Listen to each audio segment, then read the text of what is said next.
Hi friends, എല്ലാവർക്കും നമസ്കാരം. America അമേരിക്കയുടെ പ്രസിഡന്റ് ട്രംപ് ഏർപ്പെടുത്തിയ 50% ടാരിഫ്, ഇന്ത്യക്കെതിരെയുള്ള ടാരിഫ് നിലവിൽ വന്നിരിക്കുകയാണ്. അപ്പോൾ ഈ ടാരിഫ് നിലവിൽ വന്നു കഴിഞ്ഞാൽ ഇനിയും ഇന്ത്യക്ക് പഴയതുപോലെ അമേരിക്കയിലേക്ക് വർദ്ധിച്ച തോതിലുള്ള അല്ലെങ്കിൽ നമ്മൾ നടത്തിക്കൊണ്ടിരുന്ന കയറ്റുമതികൾ നടത്തുവാൻ സാധിക്കത്തില്ല. ഏകദേശം 60 മുതൽ 70 ബില്യൺ ഡോളറിന്റെ എക്സ്പോർട്ട് മാർക്കറ്റിനെ അത് ബാധിക്കുന്ന ഒരു പ്രധാനപ്പെട്ട സംഭവമാണ് ഈ പറഞ്ഞ 50% അഡീഷണൽ ടാരിഫ് എന്ന് പറയുന്നത്. നേരത്തെ 100 രൂപ നമ്മൾ കൊടുക്കേണ്ടിയിരുന്നിടത്ത്, അല്ലെങ്കിൽ നമ്മുടെ പ്രോഡക്റ്റ് 100 രൂപ വിലയുള്ള സ്ഥാനത്ത് ഇപ്പം 150 രൂപ അല്ലെങ്കിൽ ഡോളർ എന്നുള്ള രീതിയിലേക്ക് സിമ്പിളായിട്ട് എന്ന് പറഞ്ഞു കഴിഞ്ഞാൽ, അപ്പോൾ നമ്മളുടെ പ്രോഡക്റ്റ് അമേരിക്കയിൽ ചെല്ലുമ്പോൾ തീർച്ചയായിട്ടും കോസ്റ്റ്ലി ആകുന്നതുകൊണ്ട് അവിടെ ഇമ്പോർട്ട് ചെയ്യുന്ന വ്യാപാരം നടത്തുന്ന ആൾക്കാർക്കും അത് കൺസ്യൂം ചെയ്യുന്ന ജനങ്ങൾക്കും കോസ്റ്റ്ലി ആകുന്നത് തീർച്ചയായിട്ടും നമ്മുടെ പ്രോഡക്റ്റിനെ അവർ ഇഗ്നോർ ചെയ്യാനോ നെഗ്ലക്റ്റ് ചെയ്യാനുള്ള സാധ്യതയാണ് ഏറ്റവും കൂടുതലുള്ളത്. അപ്പോൾ തീർച്ചയായിട്ടും നമുക്ക് നമ്മളുടെ രാജ്യത്തെ ഈ ഉൽപ്പാദന മേഖലയെ നമുക്ക് പിന്നെ എന്താണ് പറയുന്നത്, നമ്മളുടെ തീരുമാനം എടുത്തോ നമുക്കതിന് എക്സ്പോർട്ട് ഇല്ലാതുകൊണ്ട് തൽക്കാലം നിർത്തിവെക്കെന്ന് പറയാൻ പറ്റത്തില്ല. അതിന് പകരം സംഭവിക്കാൻ പോകുന്നത് സിസ്റ്റമാറ്റിക്കായിട്ട് ഒരു പക്ഷേ ഈ മേഖലകളെ തളർത്തുവാൻ സാധിക്കുമായിരിക്കും. കാരണം എക്സ്പോർട്ട് മാർക്കറ്റ് നഷ്ടപ്പെടുമ്പോൾ അതിന് ഓൾട്ടർനേറ്റീവായിട്ട് മാർക്കറ്റ് കണ്ടുപിടിക്കാൻ നമുക്ക് സാധിക്കാത്തത് കൊണ്ട് ഒരുപക്ഷെ ആ മേഖലയുമായി ബന്ധപ്പെട്ട വ്യവസായങ്ങളൊക്കെ തന്നെ വലിയ ഭീഷണികളും പ്രതിസന്ധികളും നേരിടാനുള്ള സാധ്യതകളുണ്ട്. തൊഴിൽ നഷ്ടപ്പെടാനുള്ള സാധ്യതകളുണ്ട്. പിന്നെ ഇന്ത്യക്ക് കിട്ടിക്കൊണ്ടിരുന്ന ഫോറിൻ കറൻസി റിസർവിനകത്തിലെ വലിയ ഇടിവുകൾ സംഭവിക്കാൻ സാധ്യതയുണ്ട്. അപ്പോൾ അങ്ങനെയുള്ളൊരു സാഹചര്യത്തിൽ ഇന്ത്യ ഈ ഒരു പ്രതിസന്ധിയെ എങ്ങനെയാണ് നേരിടാൻ പോകുന്നത്, അല്ലെങ്കിൽ എങ്ങനെ നേരിടേണ്ടി വരും എന്നൊക്കെയുള്ള ആണ് നമുക്ക് ഈ വീഡിയോയിൽ വളരെ ലളിതമായിട്ട് പറയാൻ സാധിക്കുന്നത്. അപ്പോൾ ഇന്ത്യക്കാളിൽ തീരുവ ടാരിഫ് കുറവുള്ള രാജ്യങ്ങളായിട്ടുള്ള പാകിസ്ഥാനും ബംഗ്ലാദേശും ഒക്കെ നിലനിൽക്കുമ്പോൾ അമേരിക്കയിൽ നിന്നുള്ള ഇന്ത്യൻ ഉൽപ്പന്നങ്ങൾ വാങ്ങിക്കൊണ്ടിരുന്ന ഇമ്പോർട്ടേഴ്സ് ഈ പറഞ്ഞ മാർക്കറ്റുകളിലേക്ക് തിരികുകയാണെങ്കിൽ പാകിസ്ഥാനും ബംഗ്ലാദേശിനും അത് സഹായകരമാവുകയും അവർക്കത് ഗുണം ചെയ്യുകയും ചെയ്യുന്നതാണ് പൊതുവെയുള്ള കാഴ്ചപ്പാട്. ഇന്ത്യൻ ഉൽപ്പന്നങ്ങൾക്കുള്ള ഡിമാൻഡ് നഷ്ടമാവുകയും ചെയ്യും. അപ്പോൾ ഈ 50% ടാരിഫ് നിലവിൽ വന്നു എന്നുള്ളൊരു യാഥാർത്ഥ്യമാണ്. ട്രംപ് ഏർപ്പെടുത്തിയ ഈ പറഞ്ഞ ശക്തമായിട്ടുള്ളൊരു ഇന്ത്യക്കെതിരെയുള്ള നിലപാട് അത് ഇന്ത്യയെ കൂടുതൽ എന്താണ് സമ്മർദ്ദത്തിലാക്കുന്ന തരത്തിലുള്ളൊരു അവസ്ഥയിലേക്ക് മാറിയിരിക്കുകയാണ്. എക്സ്പോർട്ട് മാർക്കറ്റ് ഏറെക്കുറെ നിലയ്ക്കും. കാരണം ഇത്രയും വർദ്ധിച്ച തോതിലുള്ള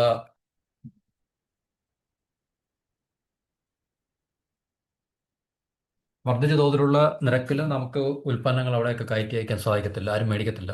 പ്രധാനപ്പെട്ട മേഖലകൾ എന്നൊക്കെ പറഞ്ഞ സമുദ്രോൽപ്പന്നങ്ങൾ, നമ്മുടെ മറൈൻ പ്രോഡക്ട്സ്, ഗാർമെൻറ്റ്സ്, സ്പൈസസ്, അപ്പം ഇങ്ങനെയുള്ള പല ഉൽപ്പന്നങ്ങളുടെയും വലിയ വിപണിയാണ് അമേരിക്കൻ മാർക്കറ്റ് എന്ന് പറഞ്ഞു കഴിഞ്ഞാൽ. അപ്പോൾ അത് നഷ്ടപ്പെടുക എന്ന് പറഞ്ഞു കഴിഞ്ഞാൽ തീർച്ചയായിട്ടും ഈ മേഖലയിലുള്ള വ്യാപാര വ്യവസായ രംഗങ്ങൾ നിശ്ചലമാവുകയോ അല്ലെങ്കിൽ വളരെയധികം പരിതാപകരമായ അവസ്ഥയിലേക്ക് മാറുകയും അവിടുന്ന് ഒത്തിരി ലക്ഷക്കണക്കിന് അല്ലെങ്കിൽ ഇല്ലേ മില്യൺസ് ഓഫ് പീപ്പിൾ ജോലി ചെയ്യുന്ന ഇടങ്ങളാണ് ഈ മേഖലകൾ എന്ന് പറഞ്ഞു കഴിഞ്ഞാൽ.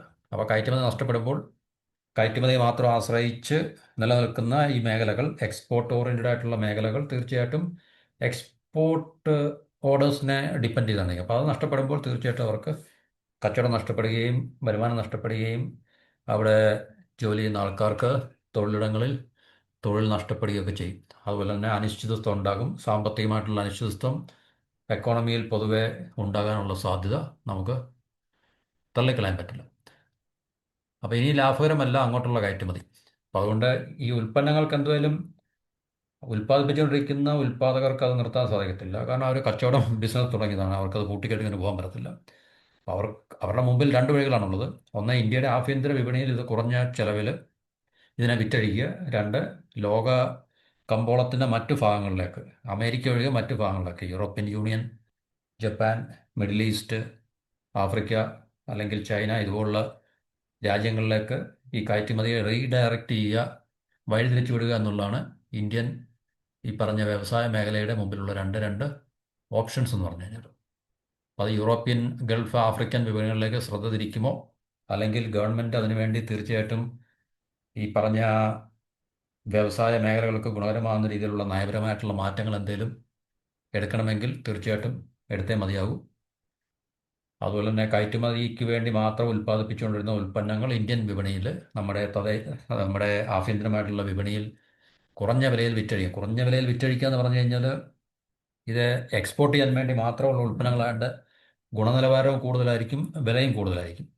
അപ്പോൾ ഈ പറഞ്ഞ ഉൽപ്പന്നങ്ങൾ ഉൽപ്പാദിപ്പിക്കാൻ വേണ്ടി കമ്പനികൾ വൻതോതിലുള്ള ഇൻവെസ്റ്റ്മെൻറ്റുകൾ നടത്തുകയും അതിൻ്റെ ഫലമായിട്ട് ഈ ഉൽപ്പന്നങ്ങളൊക്കെ തന്നെ വലിയ വിലയുമായി ആണ് ഈടാക്കിക്കൊണ്ടിരുന്നത്. അപ്പോൾ ആ വിലയിൽ ആഭ്യന്തര വിപണിയിൽ നമുക്ക് വിറ്റഴിക്കാൻ സാധിക്കത്തില്ല. കാരണം നമ്മളെ ഇന്ത്യക്കാരുടെ പർച്ചേസിംഗ് പവർ ഫോറിനേഴ്സ് മേടിക്കുന്ന അതേ അളവിൽ ഇല്ലാത്തത് കൊണ്ട് തീർച്ചയായിട്ടും ഈ വൻതോതിൽ ചാർജ് ചെയ്തുകൊണ്ടിരുന്ന എക്സ്പോർട്ട് പ്രോഡക്ട്സിൻ്റെ വിലയ്ക്കനുസൃതമായിട്ട് വില ഈടാക്കിക്കൊണ്ട് ആഭ്യന്തര വിപണിയിൽ എന്തോരം വിറ്റഴിക്കാൻ പറ്റത്തില്ല. അപ്പോൾ തീർച്ചയായിട്ടും കമ്പനികൾക്ക് അല്ലെങ്കിൽ ഈ പറഞ്ഞ വ്യാപാരം നടത്തുന്നവർക്ക് വിലയിൽ ഗണ്യമായിട്ടുള്ള കുറവ് വരുത്തി ഡിസ്കൗണ്ട് റേറ്റിൽ മാത്രമേ അവർക്ക് ആഭ്യന്തര വിപണിയിൽ വിറ്റഴിക്കാൻ സാധിക്കത്തുള്ളൂ. അത് അവരുടെ ബിസിനസ്സിനെ ബാധിക്കുകയും ചെയ്യും. കാരണം അവർക്ക് ലാഭം നഷ്ടപ്പെടും, അവർക്ക് അവരുടെ ചിലവുകൾ അതിനകത്തിൽ നിന്ന് മീറ്റ് ചെയ്യാനുള്ള സാധ്യത വളരെ കുറവായിരിക്കും.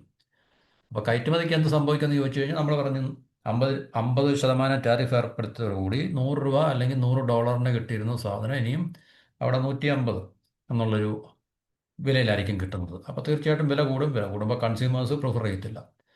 അപ്പോൾ ഈ അധിക ബാധ്യത വഹിക്കേണ്ടത് അവിടുത്തെ ഇറക്കുമതി ചെയ്യുന്ന ആൾക്കാരും ഇല്ല ട്രേഡേഴ്സ്, അവിടെ ഇറക്കുമതി ചെയ്യുന്നവരും അത് വാങ്ങിക്കുന്ന ഉപയോക്താക്കൾ അല്ലെങ്കിൽ ഉപഭോക്താക്കളുമാണ്. അപ്പോൾ ഇന്ത്യൻ ഉൽപ്പന്നങ്ങളുടെ തീരുവ ഉയർത്തുന്നത് എന്തിനാണ്? ഒരു രാജ്യം തീരുവ ഉയർത്തുന്നത് എന്താണ്? തീരുവ ഉയർത്തുന്നത് ആ രാജ്യത്തിൻ്റെ ഉൽപ്പന്നങ്ങൾ ആ രാജ്യത്ത് കൂടുതൽ വിലയുണ്ടാകുക, അപ്പോൾ അങ്ങനെ ഈ ഉൽപ്പന്നങ്ങൾക്ക് അവിടെ മാർക്കറ്റ് നഷ്ടപ്പെടുക എന്നുള്ള ഒരു ഉദ്ദേശത്തോടെയാണ് തീരുവ ഈടാക്കുന്നത് അല്ലെങ്കിൽ തീരുവ ചുമത്തുമെന്ന് പറഞ്ഞാൽ. അപ്പോൾ ഇവിടെ ട്രംപ് ചെയ്തിരിക്കുന്നതാണ്. ഇന്ത്യയോടുള്ള മറ്റ് ചില കല്ലുകടികളുടെ അടിസ്ഥാനത്തിലാണെങ്കിൽ തന്നെയും അല്ലെങ്കിൽ സാമ്പത്തികമായിട്ടുള്ള മറ്റ് പ്രശ്നങ്ങളൊന്നും ഇന്ത്യയും അമേരിക്കയും തമ്മിൽ പ്രത്യേകിച്ച് നിലനിൽക്കുന്നില്ല. മറ്റു ചില കാരണങ്ങൾ കൊണ്ട് ട്രംപ് ഈ ഒരു നയപരിപാടി ഇന്ത്യക്കെതിരെ ശക്തമായിട്ട് എക്സിക്യൂട്ട് ചെയ്യുന്നു എന്നുള്ളൊരു വസ്തുതയാണ് നമുക്ക് മനസ്സിലാക്കാൻ സാധിക്കുന്നത്. അപ്പോൾ ഇന്ത്യയെക്കാളിലും ഇപ്പോൾ തീരുവ കുറവ് പാകിസ്ഥാനും ബംഗ്ലാദേശിനും ഒക്കെ ഉണ്ട്. അത് അവരെ സംബന്ധിച്ച് ഇപ്പോൾ ഇന്ത്യ ഇപ്പോൾ ടെക്സ്റ്റൈൽസിലൊക്കെ ഏറ്റവും മുന്നിൽ നിന്ന് എക്സ്പോർട്ടിലൊക്കെ ബംഗ്ലാദേശും ഒക്കെ തന്നെ മുന്നിൽ നിന്ന് രാജ്യങ്ങളായിരുന്നു. അപ്പോൾ തീരുവ വന്നതോടുകൂടി അല്ലെങ്കിൽ അവിടെ യൂനിസ് ഭരണത്തിൽ വന്നതിന് ശേഷമൊക്കെ ആ മേഖലകളൊക്കെ വൻതോതിലുള്ള പ്രതിസന്ധികളൊക്കെ നേരിട്ടുകൊണ്ടിരിക്കും. അപ്പോൾ ഇന്ത്യക്ക് എക്സ്പോർട്ട് ചെയ്യാൻ സാധിക്കാത്തത് കൊണ്ട് ഈ പറഞ്ഞ രാജ്യങ്ങൾക്കൊക്കെ അത് ഗുണകരമായി മാറും. കാരണം US പർച്ചേസേഴ്സ് അല്ലെങ്കിൽ ഇമ്പോർട്ടേഴ്സൊക്കെ പാകിസ്ഥാൻ, ബംഗ്ലാദേശ് തുടങ്ങിയ വിപണിയിലേക്ക് അവരുടെ ഉൽപ്പന്നങ്ങൾ തേടി പോകാനുള്ള സാധ്യത ഉണ്ട് എന്നാണ് നമുക്ക് മനസ്സിലാക്കാൻ സാധിക്കുന്നത്. കാരണം ഇന്ത്യക്ക് ഡിമാൻഡ് നഷ്ടപ്പെട്ടു. അപ്പോൾ തീർച്ചയായിട്ടും അവർക്ക് അവിടുത്തെ ബയേഴ്സിന് അവിടുത്തെ ഇമ്പോർട്ടേഴ്സിന് തീർച്ചയായിട്ടും കുറഞ്ഞ ചിലവിൽ കിട്ടുന്ന ഉൽപ്പന്നങ്ങളുടെ ഓൾട്ടർനേറ്റീവായിട്ടുള്ള ബംഗ്ലാദേശ് അല്ലെങ്കിൽ പാകിസ്ഥാൻ ഇതുപോലുള്ള രാജ്യങ്ങളെ അവർക്ക് ആശ്രയിക്കേണ്ടി വരും. അപ്പോൾ ഇത് ഏകദേശം ആ ഒരു ട്രെൻഡിന് തുടക്കം കുറിച്ചു എന്നുള്ളതാണ് നമുക്ക് മനസ്സിലാക്കാൻ സാധിക്കുന്നത്. അപ്പോൾ ഇങ്ങനൊരു സാഹചര്യം നിലനിൽക്കുമ്പോൾ ഇന്ത്യയിലെ കയറ്റുമതിക്കാർക്ക് വളരെ ലിമിറ്റഡ് ആയിട്ടുള്ള ഓപ്ഷൻസ് മാത്രമേ ഉള്ളൂ. അതിൽ ഏറ്റവും പ്രധാനപ്പെട്ടത് എളുപ്പം ചെയ്യാമെന്ന് പറഞ്ഞാൽ ഇന്ത്യൻ മാർക്കറ്റിൽ അവർക്ക് ഉൽപ്പന്നങ്ങൾ വിറ്റഴിക്കുക എന്നുള്ളതാണ്. പക്ഷേ എളുപ്പമല്ല എന്ന് പറയുമ്പോൾ അതിൻ്റെ കാരണം അവർക്കത് ഗുണകരമല്ല, ലാഭകരമല്ല എന്നുള്ളതാണ്. അതായത് നമ്മൾ ഉൽപ്പന്നങ്ങൾ കയറ്റി അയക്കുന്നത് അതീവ ഗുണനിലവാരത്തോടു കൂടിയുള്ള ഉൽപ്പന്നങ്ങളായിരിക്കും അമേരിക്കൻ മാർക്കറ്റിൽ അല്ലെങ്കിൽ യൂറോപ്യൻ മാർക്കറ്റിലൊക്കെ. കാരണം അവരുടെയൊക്കെ ക്വാളിറ്റി സ്റ്റാൻഡേർഡൊക്കെ വളരെ ഉയർന്നതാണ്. അവർ ഫിക്സ് ചെയ്തിരിക്കുന്ന ഉയർന്ന ക്വാളിറ്റി സ്റ്റാൻഡേർഡ്സാണ്. അപ്പോൾ അതിനെ മീറ്റ് ചെയ്യുന്ന തരത്തിലുള്ള ഉൽപ്പന്നങ്ങളാണ് നമ്മൾ ഇവിടുന്ന് ഉണ്ടാക്കി കയറ്റി അയക്കുന്നത്. അപ്പോൾ ടെക്സ്റ്റൈൽസ്, ഫർണിച്ചർ ഇതുപോലുള്ള ഉൽപ്പന്നങ്ങളൊക്കെ തന്നെ അമേരിക്കൻ മാർക്കറ്റിൽ അല്ലെങ്കിൽ അമേരിക്കൻ വിപണി ലക്ഷ്യമിട്ട് ഉൽപ്പാദിപ്പിക്കുന്നതായതുകൊണ്ട് ഇവയുടെ മാർജിനും വളരെ കൂടുതലായിരിക്കും. എന്നുവെച്ചാൽ നല്ല ഡൊമസ്റ്റിക് മാർക്കറ്റിൽ ഈ സെയിം ഉൽപ്പന്നം കിട്ടുന്നതിനേക്കാളും കൂടുതൽ ഗുണനിലവാരവും പ്രൈസും അതിനുണ്ടായിരിക്കും. അപ്പോൾ ഇത് ഇന്ത്യൻ മാർക്കറ്റിൽ ആ സെയിം വിലയ്ക്കോ അല്ലെങ്കിൽ അതുപോലെ ഉയർന്ന വിലയിലോ വിറ്റഴിക്കാൻ സാധിക്കത്തില്ല. വില കുറച്ചാൽ ഈ പറഞ്ഞ കമ്പനികളുടെയൊക്കെ വരുമാനത്തെ, ലാഭത്തെ അത് കുറയ്ക്കും. അത് കമ്പനികളുടെ പ്രവർത്തനത്തെ സാരമായിട്ട് നെഗറ്റീവായിട്ട് അത് ബാധിക്കുകയും ചെയ്യും. അതുകൊണ്ട് ഡോളറിൽ ആണ് നമുക്ക് എപ്പോഴും കയറ്റുമതി ചെയ്യുമ്പോൾ വരുമാനം ലഭിക്കുന്നത്. അതുകൊണ്ട് കയറ്റുമതി എപ്പോഴും ആകർഷകമാക്കുന്നത് എക്സ്പോർട്ട് ഏത് പ്രൊഡക്റ്റിൻ്റെ ആയാലും എക്സ്പോർട്ട് കൂടുതൽ അട്രാക്റ്റീവ് ആക്കുന്നത് അതിന് വിദേശ, പ്രത്യേകിച്ച് അമേരിക്ക അല്ലെങ്കിൽ മറ്റ് യൂറോപ്യൻ രാജ്യങ്ങളിലേക്കുള്ള എക്സ്പോർട്ട് കൂടുതൽ നമ്മളെ എന്താണ് പറയുന്നത് ഒരു അട്രാക്റ്റീവ് ആക്കുന്ന പറഞ്ഞാൽ നമുക്ക് ആ വിദേശ കറൻസി ലഭിക്കുന്നു. അതിൻ്റെ കൺവേർഷൻ വെച്ച് നോക്കുമ്പോൾ നമുക്ക് കൂടുതൽ പൈസ ലഭിക്കും എന്നുള്ളൊരു വ്യത്യാസമുണ്ട്. അത് മാത്രമല്ല, ഇത് ഇന്ത്യൻ മാർക്കറ്റിൽ വിൽക്കുന്ന അതേ ഗുണമേന്മ അല്ല യു എസിലേക്കും മറ്റും ഉള്ള രാജ്യങ്ങളിലേക്ക് നമ്മൾ എക്സ്പോർട്ട് ചെയ്യാൻ വേണ്ടി ഉണ്ടാക്കുന്ന ഉൽപ്പന്നങ്ങളുടെ ഗുണനിലവാരം. അപ്പോൾ ആ വ്യത്യാസമുണ്ട്. അതുപോലെ തന്നെ കൂടുതൽ ക്വാളിറ്റി വെച്ചിട്ടാണ് നമ്മൾ യു എസ് മാർക്കറ്റിലേക്കൊക്കെ കയറ്റി അയക്കുന്നത്. അതിൽ കൂടുതൽ പണം ചെലവഴിച്ചിട്ടാണ് ഈ ഉൽപ്പന്നങ്ങൾ, പ്രോഡക്ട്സ് എല്ലാം നിർമ്മിക്കുന്നത്. അപ്പോൾ ഈ പറഞ്ഞ വിലയിലും ഒക്കെ തന്നെ നമുക്ക് ആഭ്യന്തര മാർക്കറ്റിലെ, ഡൊമസ്റ്റിക് മാർക്കറ്റിലെ, ആഭ്യന്തര വിപണിയിൽ ഇത് വിറ്റഴിക്കാൻ സാധിക്കത്തില്ല എന്നുള്ളൊരു യാഥാർത്ഥ്യവും നിലനിൽക്കുന്നു. അത് മാത്രമല്ല, ഇന്ത്യയിലെ ജനങ്ങളുടെ പർച്ചേസിംഗ് പവർ വളരെ കുറവാണ്. അമേരിക്കയിലെ ജനങ്ങളുടെ അല്ലെങ്കിൽ യൂറോപ്പിലുള്ള ജനങ്ങളുടെ ഒക്കെ പർച്ചേസിംഗ് പവറിനെ നമ്മൾ താരതമ്യപ്പെടുത്തി നോക്കുമ്പോൾ ഇന്ത്യയുടെ കൺസ്യൂമേഴ്സിൻ്റെ പർച്ചേസിംഗ് പവർ കുറവാണ്. പർച്ചേസിംഗ് പവർ കുറവായതുകൊണ്ട് ഇത്രയും ഉയർന്ന നിരക്കിലുള്ള സാധനങ്ങൾ നമുക്ക് വാങ്ങിക്കുവാനും കഴിയില്ല. അപ്പോൾ ഉയർന്ന ക്വാളിറ്റിയും ഉയർന്ന വിലയും കൊടുത്ത് വാങ്ങിക്കുവാൻ കഴിവുള്ള ആൾക്കാരുടെ എണ്ണവും ഇന്ത്യയിൽ കുറവാണ്. ഇന്ത്യ വിൽക്കാൻ ശ്രമിക്കുന്നതിനേക്കാളും യൂറോപ്യൻ യൂണിയൻ, ഗൾഫ് രാജ്യങ്ങളിൽ ഇപ്പോൾ ഒരു ഓൾട്ടർനേറ്റീവായിട്ട് അല്ലെങ്കിൽ ആഫ്രിക്കൻ മാർക്കറ്റിലൊക്കെ തന്നെ വിപണി കണ്ടെത്തി ഈ ഉൽപ്പന്നങ്ങൾ വിറ്റഴിക്കുക എന്നുള്ളൊരു ഓപ്ഷൻ എക്സ്പോർട്ടേഴ്സിൻ്റെ സൈഡിൽ നോക്കിക്കഴിഞ്ഞാൽ ഉണ്ട്. പക്ഷേ അത് അത്ര എളുപ്പമല്ല. കാരണം മാർക്കറ്റിനെയും കണ്ടുപിടിക്കണം. ഫ്രഷായിട്ട് പുതുതായിട്ട് ഉൽപ്പന്നങ്ങൾക്കൊരു മാർക്കറ്റ് കണ്ടുപിടിക്കുക എന്നുള്ളത് അത്ര എളുപ്പം ചെയ്യാവുന്ന കാര്യമല്ല. അപ്പോൾ കേരളത്തിലൊഴിച്ച് ഇന്ത്യയിലെ മറ്റെല്ലായിടത്തും ലേബർ കോസ്റ്റ് വളരെ കുറവാണ്. അതുകൊണ്ട് ഉൽപ്പന്നങ്ങളുടെ ഉൽപ്പാദന ചെലവും മറ്റ് സംസ്ഥാനങ്ങളിൽ അവർക്ക് വളരെ കുറഞ്ഞ ചിലവിൽ അവർ മാനുഫാക്ചറേഴ്സിന് നേടിയെടുക്കാൻ സാധിക്കും.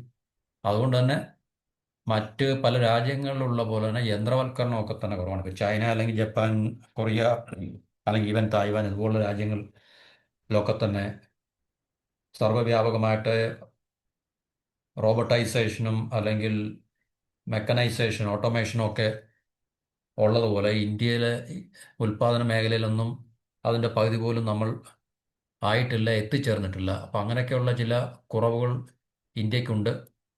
അപ്പോൾ അതൊക്കെ തന്നെ പല കാര്യങ്ങളും നമ്മളെ സംബന്ധിച്ച് നമ്മുടെ സമ്പദ് വ്യവസ്ഥയുടെ ഇതുപോലുള്ള മേഖലകൾക്ക് വലിയ ബുദ്ധിമുട്ടുണ്ടാക്കുന്നതാണ്.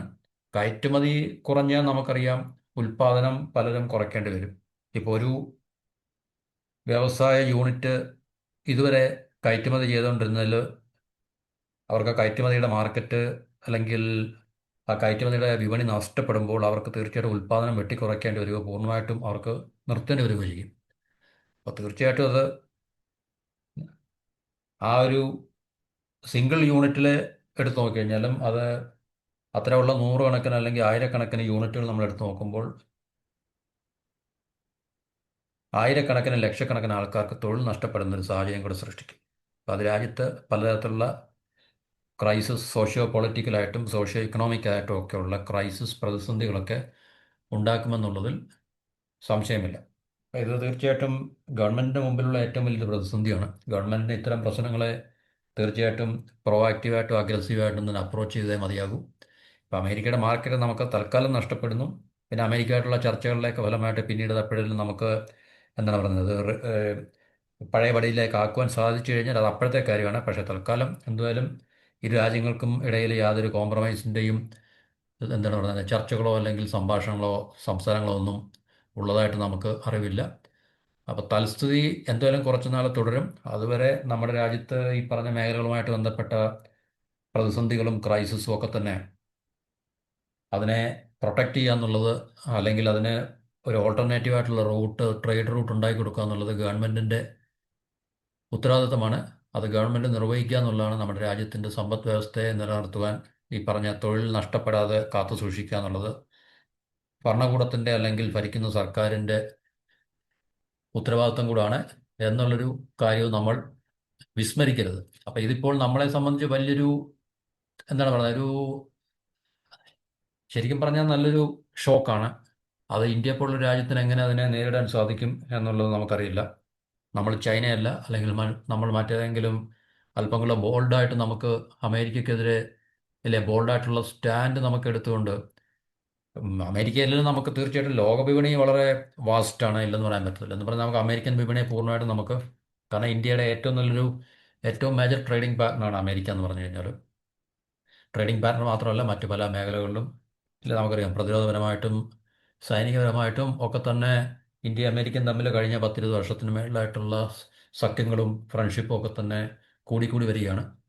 അപ്പോൾ അതിൻ്റെയൊക്കെ വെളിച്ചത്തിൽ നമ്മൾ നോക്കുമ്പോൾ ഇന്ത്യ അമേരിക്ക റിലേഷൻസ് കൂടുതൽ വഷളാകുന്നത് ഇന്ത്യക്ക് ഒരുപക്ഷെ ഷോർട്ട് മീഡിയം ടേമിൽ ദോഷകരമാണെങ്കിൽ തന്നെയും ലോങ് ടേമിൽ നമുക്കറിയത്തില്ല. അത് നമ്മുടെ രാജ്യത്തിൻ്റെ ഇച്ഛാശക്തിയും നമ്മുടെ രാജ്യത്തിൻ്റെ എന്താണ് പറയുന്നത് മുന്നോട്ടുള്ള ആ ഒരു സ്ട്രോങ് ആയിട്ട് അല്ലെങ്കിൽ വളരെ ശക്തമായിട്ട് മുന്നോട്ട് പോവുക എന്നുള്ളത് അതിന് പ്രതിജ്ഞാബദ്ധമായിട്ടുള്ള സിറ്റിസൺസ് എന്നുള്ള ഇന്ത്യയിലുണ്ട്. കാരണം നേരത്തെയും നമ്മൾ ആ, പുറമോട്ട് നമ്മൾ എടുത്തു നോക്കിക്കഴിഞ്ഞാൽ ഇതുപോലുള്ള പല സാഹചര്യങ്ങളും പ്രതിസന്ധികളും നമ്മൾ നേരിട്ടാണ്. അപ്പോഴൊക്കെ തന്നെ നമ്മൾ തീർച്ചയായിട്ടും വളരെ റെസിലിയൻ്റ് ആയിട്ട് തന്നെ നമ്മുടെ രാജ്യം അതിനെയെല്ലാം അതിജീവിച്ചുകൊണ്ട് ഫേസ് ചെയ്തുകൊണ്ട് മുന്നോട്ട് പോയി എന്നുള്ളത്.